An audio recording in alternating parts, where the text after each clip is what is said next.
This is the Moza MTP Throttle and MTLP Panel, and apart from a couple of drawbacks, it is a quite nice replica of the FA-18 experience in your own home cockpit.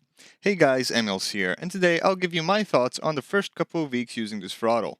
Alright, let's get into it. So in the throttle box you get the manual, cables to connect it to your PC, some hardware for mounting, and the throttle itself. With the panel you get the manual, some wires and hardware, as well as the panel itself.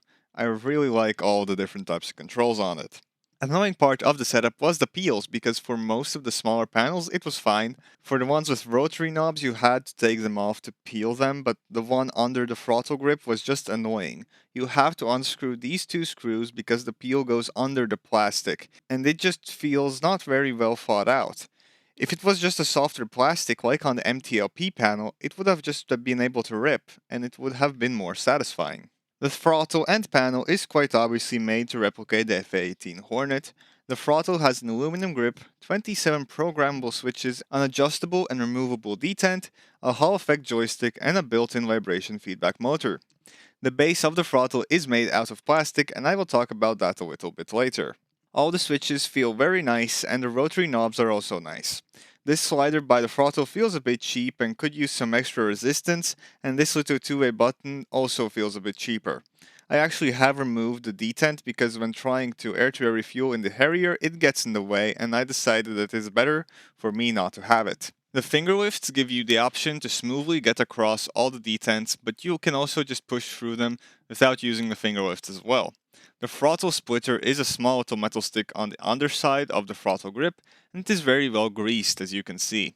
It can be a bit tricky to get it locked though. Now the MTLP panel just screws onto the front of the throttle base and looks great together.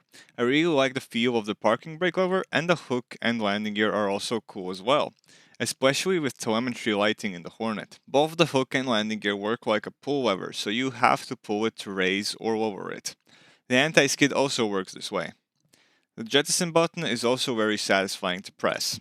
Now the lighting really shines if you have it set up for telemetry, because then it syncs with your aircraft in the game. This is very immersive, especially when you put up the landing gear in the Hornet.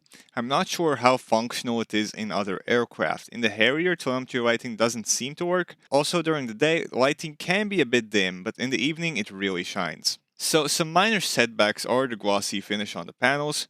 Fingerprints are going to be everywhere.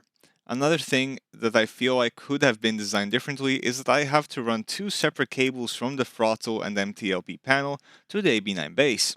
They could have had the option to run them separately if you don't want to attach it to the base, but they could have given the option, if you connect the panel to the throttle, that it connects between themselves so you can run a single wire to the AB9 base or to your computer. It's a small thing, but would have been much better for cable management. Now the biggest issue I run into as a tabletop user is that I can very easily lift the throttle and panel off the table when I'm either using the parking brake, hook, or the landing gear.